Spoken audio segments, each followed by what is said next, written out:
Welcome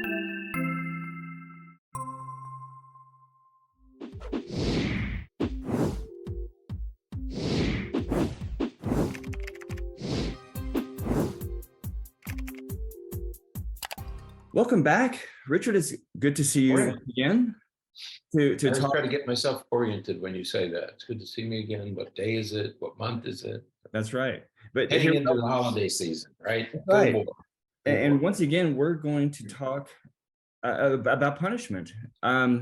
We started out with this, what we thought was going to be a 3-part series, and this is number 8. But this may be the last episode in this series. Could be the last in the series. That's right.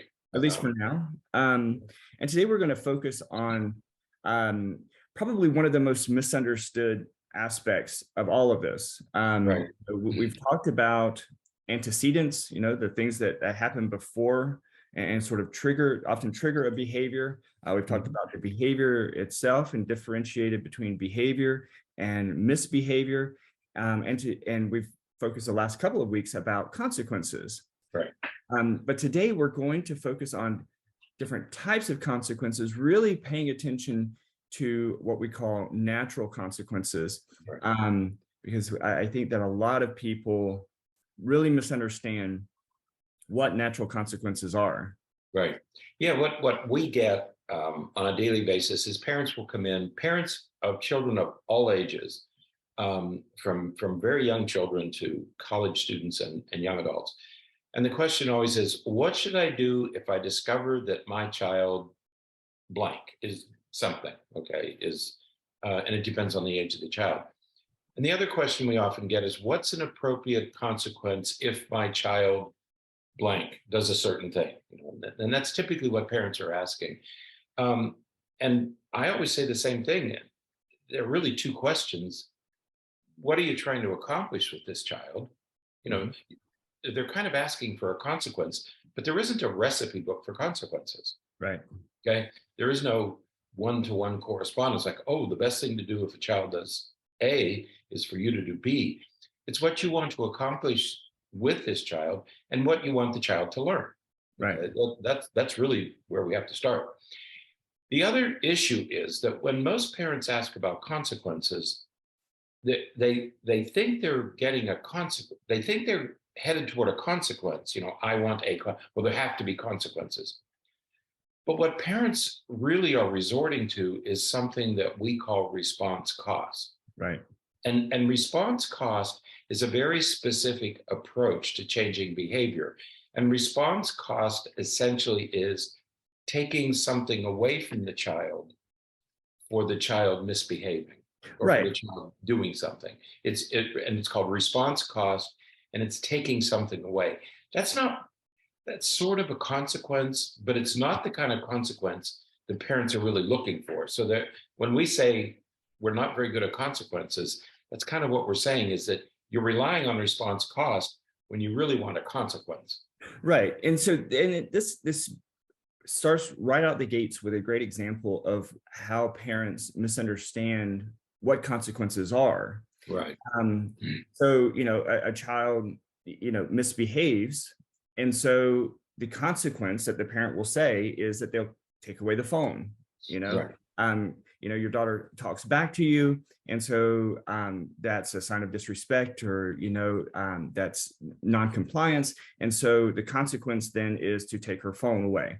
Well, that's a response cost. So the response to the behavior is a cost to the child. The cost is taking away the privilege of the cell phone. Right. And parents will often look at that and they'll say, and Richard, I know that you've heard this as well, they'll say, well, that's the natural consequence. Mm-hmm. The natural consequence is if you talk back to me, then I take your phone. Right. No, that is not a natural consequence. Right, right. That is we're going to talk about different types of consequences. It's sort of wishful thinking. You're hoping, when I say, what do you want to accomplish? You take their phone and you're hoping that changes, that the child will no longer be disrespectful. Right. Okay? But it's a hopeful response. Right. Okay? I hope that this changes your behavior. Right. Well, you don't need to hope. I mean, there are ways to go about this that aren't based on hope. You Right. know, if you want your child to become more respectful, then that requires a plan, Mhm. which probably involves some kind of teaching the child how to be more respectful, not just punishing her for not being respectful. Right. And what response cost often leads to is an adversarial relationship with the between the Exactly. parent and the child. And Mhm. you know, we and the reason that you use the word hopeful is because there's no real connection between Mhm. what the child did Right. and the consequence that Mhm. you impose. So the child is talking back, and the consequence is taking the phone. There's no direct relationship. And parents will say, well, she was on her phone at the time. And Mhm. so when I said something to her, she snapped back at me, I'll be there just a minute. Right. And so it was because she was on the phone. That's why she did. No, No, that was something she was engaged in. The reason that she snapped back is a much larger problem. that's right. That Being has on to do her with the phone, relationship. exactly. Being on her phone doesn't make her disrespectful. Right. Disrespect is a different issue that She, may or may she, not be related to her phone. she was also laying down when she did it. So laying down wasn't part of the problem. So, That's right. it's just one of the behaviors that the child was engaged in. It's not Mhm. necessarily the root of and cause of the problem. So again, it doesn't, they don't match up. And so, and we've said this many times before, parents will say, but there has to be a consequence. When she talks to me like that, I have to do something. I have to react in some way. Right. Right. Mhm. Right. And so we're going to talk about three types of consequences. Right. We're going to talk about triggered consequences, thoughtful consequences, and some of the most important ones, natural consequences. Right. And Bernie, you say those triggered, thoughtful, and natural. And most of us, and I include me in that group, most of us tend to rely on the least effective of those three, which of course is a triggered consequence. Right. Because and it's the triggered consequence that typically ends up with some kind of punishment. Right. Okay. And we've talked about punishment throughout this series, is that we don't want to resort just to punishment, but it's the triggered consequence that often leads to punishment. Absolutely. And so what we mean by triggered consequences is sort of the example that we just gave with the cell phone, is that the child does something, and usually in the heat of the moment, the Right. parent responds with an imposed consequence. And there are multiple problems with this. Mhm. The first problem is that is that it's not predetermined, it's not planned. And Right. so what that means, and the problem with it not being planned is that if the child does the behavior today, your Right. trigger response may be one thing, but if the Right. child does that same behavior tomorrow, your triggered consequence may be something different. That's correct. Right. Um, and so when it's not planned, it's sporadic and it's random. And so there's again no connection between the behavior that you're trying to change or modify and the Right. and what you're doing, to modify that behavior. And Right. so that that disconnect, that Mhm. inconsistency is going to be very problematic for the child. It's confusing for the child because it's saying, oh, this happened yesterday, this happened.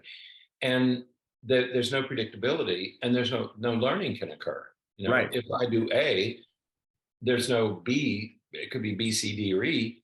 And you're right that it varies from day to day and incident to incident, and Well, that's not the way you want to apply consequences. and not to mention that there's probably, if you're inconsistent and you're relying on triggered consequences like that, it's very likely that there are incidents of that behavior that you're not responding to. That's right. So That's the right. kid is like, you know what, 75% of the time or so I get away with it. So I'm not going to really worry about it so That's much. right. If the parent is angry, you're going to get a consequence. If the parent is in a good Right. mood, you don't get a consequence. And Right. it's that kind of inconsistency that it's not only confusing to children, but children take advantage of it. Absolutely. Be very careful. Absolutely. Also, these are done probably an overreaction, done Right. in the heat of the moment. It's probably going to be ineffective. You're probably going to regret it. I Right. mean, And it's all probably these going to, things yeah, it's probably come. going to be more harsh than you would really, what's really needed. That's right. What you typically do. Right. Right. Mhm. So again, triggered consequences. Now, again, we get it. We understand that this happens sometimes. But as we've talked about over the last couple of weeks, just a little bit of planning can help, and Right. preparation can help with it, for future situations. Right. Where parents get in trouble with the triggered consequences, I think the perfect example is one that you frequently use. And that is, you ask a child to clean her room. Okay, say, honey, it's Saturday, can you clean up your bedroom? And the child responds by rolling her eyes or say, oh, mom, leave me, there's some comment made. So I always say, let's just deal with one fire at a time. You're asking the child to clean her room. That's one fire that you're kind of starting. Right. Okay. Then the child rolls her eyes in disgust or frustration, and then the parent interprets that as disrespect. You're being disrespectful. Right. So then you threaten, or you reprimand, or you might even go to punishment, and you threaten the child because now she's being disrespectful. So, well, now you've started a second fire. Okay. Mm-hmm. And then the child says, oh, mom, you're being a little bit Amish. The child says something, oh, mom, that's really stupid. And then the mother says, well, you can't talk to me that way. So now we go from cleaning the room to you're being disrespectful to you can't talk to me that way. Now you have 3 fires burning. Right.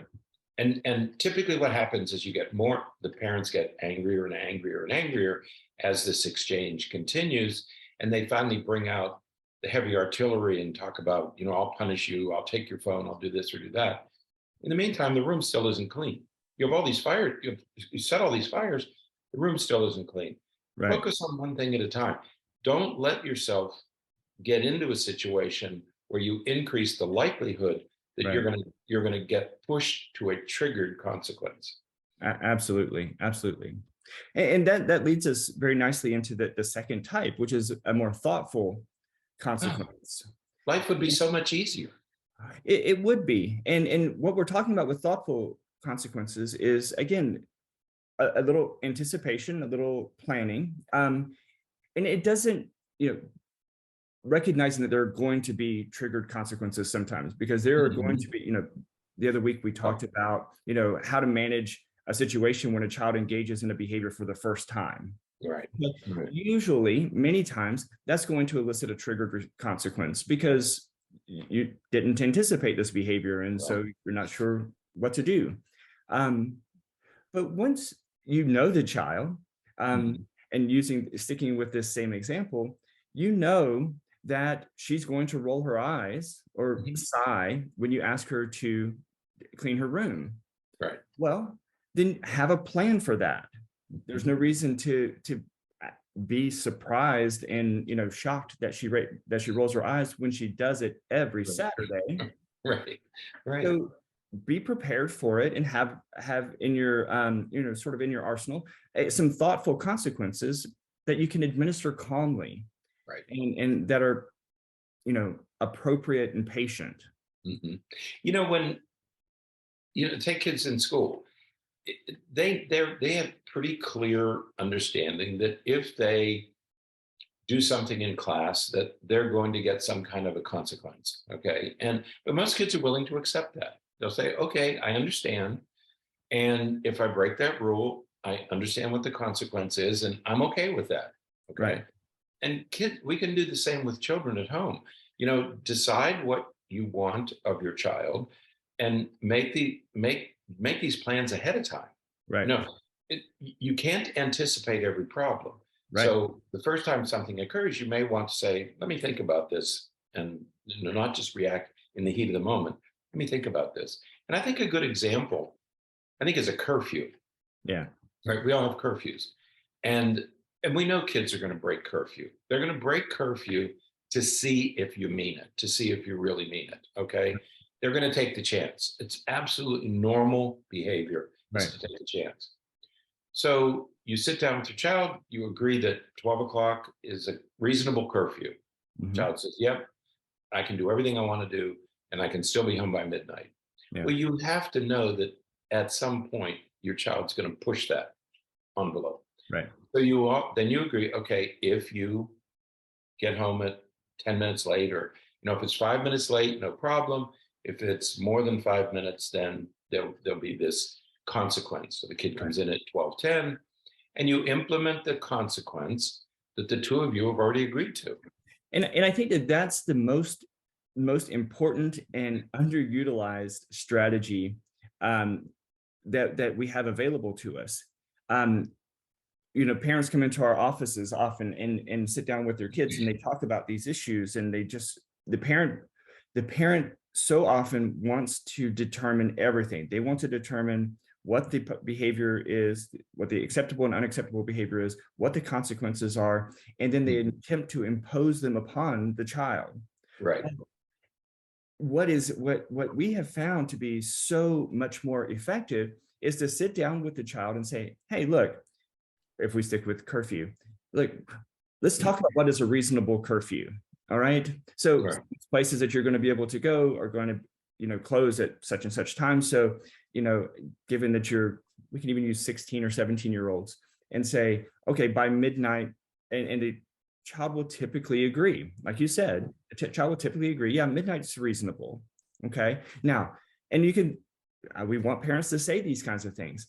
Now, I know that there's going to be times when you're going to get caught up in things and you're not going to be paying attention the way that you need to be paying attention. And so you may come in late. Let's talk about what should happen in that case that you come in late. What do you think would be a fair consequence for if you come in late? Right. It is remarkable. We have had so many experiences where what the child would say the consequence should be is far more severe than is necessary. Well, you should take my car away for the rest of the week. No, you shouldn't. That's crazy. Right. You got to get to school and stuff, Right. But the child goes to that place, and so if the child says something like that, you say, well, you know what, that may be a little bit more severe than it's necessary. What about if we make the next time you go out, why don't we push the curfew back to 11:30 instead of 12 o'clock to make sure that, just as that consequence, to make sure that you are paying attention to time. Okay, that seems fair. I still get my car for the rest of the week. I'm like the consequence that I was saying. And now you have an agreed upon consequence. And most kids will say, I can 30 minutes, I can handle that. Right. Rather than saying, I'm going to take your car for a week, I'm going to take your phone for a week. Geez, that's a completely different set of circumstances. Kids are going to rebel against that. Absolutely. So I find that most kids come up with either excessive consequences, or they're very reasonable. Right. Or they're excessive. Right. And then as the example you gave, then when the kid comes in at 12:10, you can say, all right, so remember we talked about what happens, and they're going to be apologetic and everything, and say, I understand, but as we agreed, next time you're going out, the curfew is going to be 11:30. Right.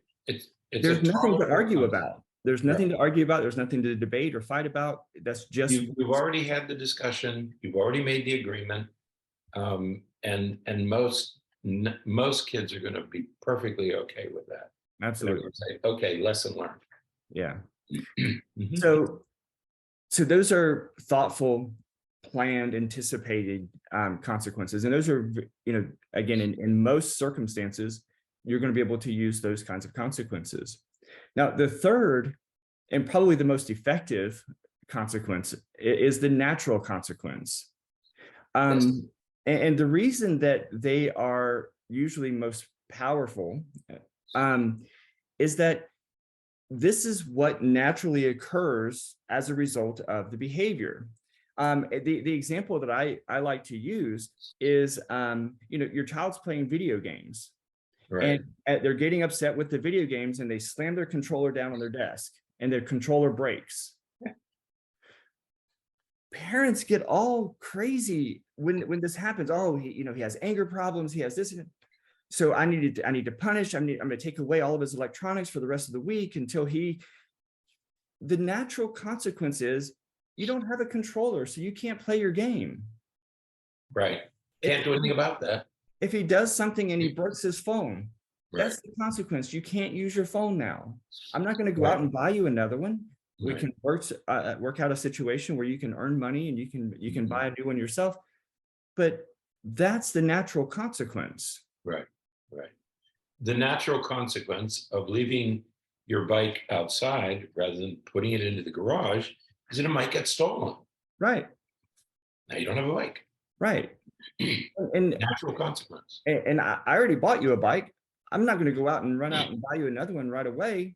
So we can work out a situation where you can earn some money to buy you a new one. That's a natural consequence. And parents, again, want to do something extra. Not sure why, but we feel like we have to do something extra when usually the natural consequence suits the situation just fine. That's right.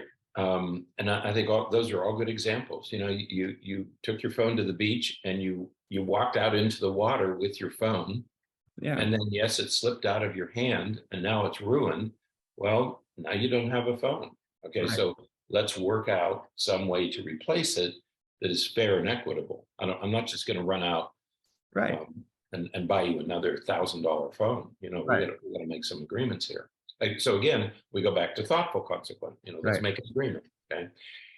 The other thing I like about natural consequences is that they're impersonal and it's blind. There's nothing personal about it. It's going to happen to everybody who does that. Right. It's not personal. It's not that because they're going to happen to everybody, and it's related. It's directly related to the behavior. Right. You know, like you said about you take her phone, but that has nothing to do with the curfew. You know, right. She didn't break curfew because she has a phone. So, but a natural consequence is directly related to the behavior, and that's always what we want. And that's what makes it so powerful, because it's there is a one-to-one correlation between you mistreat your video game controller, you break it, you don't have a video game controller. That's right. That there's no other. The child's behavior is directly related to that consequence, and you don't have anything to do with it. Right. Exactly. So they're going to learn that much faster. Right.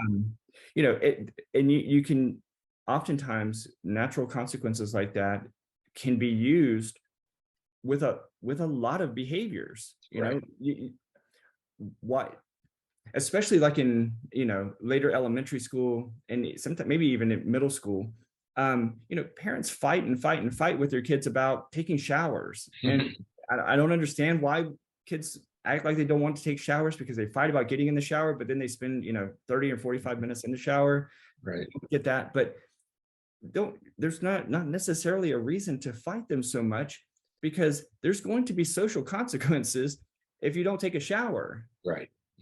Why have this big explosion in the house that where you're up fighting for 2 hours because the kid won't take a shower, when as soon as they go to school and their friends say, man, you didn't take a shower, you smell. Right. They're going to start taking a shower. Right.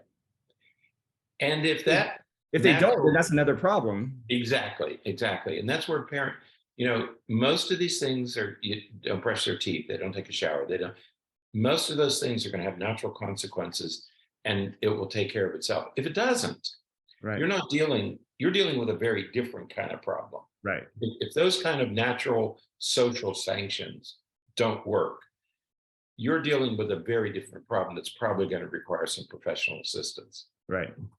So yeah, there are these lines that you want to be careful about.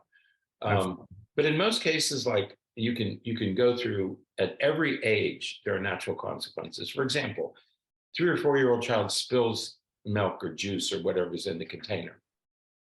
Many parents would begin to reprimand the child, say you're being careless, you're being thoughtless, you're being this, you're being that. No, the natural consequence of spilling something is you have a mess to clean up. Okay, so the consequence should be, let's clean the mess together. So you teach the child the natural consequence of making a mess, even if it's accidental, is now we have to clean the mess. No harm done. You don't have to call the child names. You don't have to you don't have to denigrate the child in any way. There's a natural consequence there. And you can go through life, all through the stages, elementary school, middle school, high school. One of the concerns parents have with older kids is sexting or cyberbullying. Okay. Um, if they're misusing the device, then they're going to have to lose the device. Again, it's nothing personal, but if the device is the problem, then you have to take the device. Right. And so the natural consequence is you have to have some controls on the device because you're not using it appropriately. Right. Yeah. And so that's an example where the phone is The problem. The phone is the nature of the problem. It doesn't necessarily mean that the consequence is to take the phone away and not let them have one again. Right. Yeah. But again, your consequence has to be thoughtful. And I think that this leads very nicely to just sort of some general rules of engagement, just some general ideas and things that parents can consider when thinking about consequences. And the first is that the consequence needs to be related to the offense. Right. There has to be some relationship between the consequence that you're imposing and the behavior that led to the need for that consequence. There has to be some connection there. Yeah, and second is that I guess I did this too early in the morning. I should have had art, not rat, but we'll fix that later. Sorry about that. The second thing is a consequence has to be acceptable or tolerable to the child. Okay, as long as you're dealing with acceptable and tolerable consequences, you're not going to get serious pushback from your child. It's when you impose these harsh, long-term, I'm going to take your phone for a month. I can tell you, you're going to get serious pushback, and it's not worth it. And I just had this conversation with a set of parents this past week. The effectiveness of your consequence of taking away the phone, the maximum efficacy of that consequence was over that day. Thank you. Just putting it in for a month, man, that seems like a whole lot, but that's not going to give you any more than just saying for the rest of the day. That's right. You're not going to buy any more by doing it another 28 days. Right. Certainly not enough to make it warrant all the stress and everything that you're going to put everybody through. So it has to be related to the offense. The consequence has to be related to the offense. It has to be acceptable. It has to be something that's reasonable. And the third thing is that it needs to teach the kids something. Right. That's right. You can't just say, because I said so. That's not going to work, because as soon as, you're going to have to say so every time then. Right. So parents say, well, why do I have to tell you this every time? Well, it's probably because you haven't taught them why you need them to do it. Right. If you always say, well, it's because I said so, because I'm the parent, because I'm the boss, because I'm the adult, well, then be ready to have to tell them every time you want them to do it, because that's the only reason that they know to do it, is because you told them to do it. Because I'm the boss, and this is my house, and this is how you are going to do it. And it just flies in the face of what most of us want. Most of us want our children to be able to self-regulate and to be able to do things on their own. Right. And to have intrinsic motivation and intrinsic values. Well, it begins with this, because if you're always imposing consequences, that's all external control. Right. And you don't want to have to be there to enforce the rules. You want the child to do it on her own. Okay, that's your goal. So you have to set the situation up so that the child learns how to be self-sufficient and how to regulate her own emotions, not to have the parent standing over her with this basket of consequences ready to rain down on her for misbehavior. Right. Absolutely. Because if you recall, one of the things we've talked about over the last few weeks is the differences in parenting styles that we have to employ at different ages. And prior to puberty, we're focusing on attachment, and a lot of the teaching that we do, and a lot of times most of our consequences come during that stage, because the parents are actively engaged and actively involved with just about everything in their child's life. But as they reach puberty, we start to exercise detachment parenting, and we have to give them the reins and allow them to experience some things and experience, again, this is where natural consequences really come in hand. Right. That's right. But, that detachment parenting where you're hoping that everything that you taught them during that first half, that they have those skills and they have that understanding, so that then they can implement them once you are sort of letting them go at things a little bit. Yeah, I think that, and the general rule of thumb here is that prior to puberty, parents must establish that I'm in charge. I'm the decision. I'm in charge. You can have some flexibility, but kids must know that you're serious and that you're watching and that you're available and that you are consistent and serious about your expectations. Once they hit puberty, you have to begin turning things over to them, because you just have a couple of years and that child's going to be on his or her own at 16 and 18. We've often talked about, at 16, they're going to leave and be on their own. You're not going to be with them anymore. At 18, they leave the house. I mean, permanently, Right. Hopefully. And so you have to make this transition. And so you have to replace "because I said so" with some type of collaborative or negotiated arrangement, because now you're dealing with a young adult. You're not dealing with a dependent child. You're Right. dealing with a fairly independent adult at that point, and it requires a different type of negotiation, different type of interaction. Yeah, absolutely. So as we wrap this this up, and we're thinking about all the things that we've talked about today with the different types of consequences, just a reminder that we need to be proactive. We need to stop relying on that being reactive and sort of triggered consequences. We need to be more planned and in preparation for what's going to come, and allow some of those natural consequences to be sufficient. Right. Yeah. I mean, if a kid doesn't do his homework, there's a consequence at school for that. Absolutely. Let that consequence play itself out. Don't rescue the child. Right. Let those natural consequences play themselves out. And again, if the natural consequences are implemented or are allowed to happen, and it doesn't change the behavior, that's a different problem. And that's when you really need to be getting some additional help and support. The natural consequences for 80% or more of kids, that's going to be sufficient. They work just fine. Exactly. Yeah. Mm-hmm.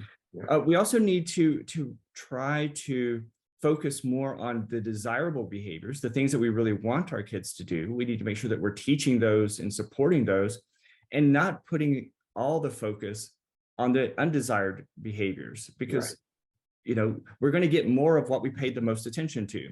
Exactly. So pay more attention to the desirable behaviors. Mm-hmm. Mm-hmm. We don't want to teach. I'm sorry, go ahead. No, go ahead. This whole idea about I'm the boss, I'm in charge, this is my house. Right. You have to start moving away from that whole notion. Don't be afraid of these children. You don't need to be afraid, and you don't need to be constantly establishing your control, because remember, you don't really want external control. You want the child to develop her own value system. Hopefully it'll be your value system, but you want them to develop their own reasons for doing what is expected, homework and getting good grades and, keeping her room clean. But you want them to develop their own reasons for doing that, not to have you say, I'm the boss, I'm the decision maker, I'll tell you how to do things. I have complete control of your life, and I will take your phone whenever I want. Yeah. That's really not the relationship you want to have with your child. It's an adversarial relationship, and that's not how you want to do this. Right. And it's typically overreacting and excessive. And, and I think that's most often seen in times when parents feel as though their kids are being disrespectful. And again, we could do an 8 podcast series on this idea of disrespect, because, there's a big difference between disrespectful and disobedient. Those are very different things, but we tend to tie them together in many ways. So, this whole notion, it struck me the other day. You and I are developmentalists. When a kid has a temper tantrum, everybody knows you ignore it. If you want something to really go away, you ignore it. I would say that being disrespectful for middle school and high school kids is comparable to a baby's temper tantrum. Sure. You want it to go away, ignore it. Right. It'll just ignore it. It's not worth it. Right. You're just being baited. Absolutely. Don't take the bait. Just ignore it. It'll go away. Definitely. So, all right. Well, I think that's it for today. And that might be it for this series, this 3-part series, 8-part series on punishment. We will certainly, of course, be talking about it again in future podcasts, but next week we're going to shift to some other things. And especially as we're wrapping up 2022. 2022 is coming to an end, isn't it? Yeah, we're almost there. So, all right. Well, that's it. Until next week, Richard, stay happy, stay healthy, and forget to be afraid. You too.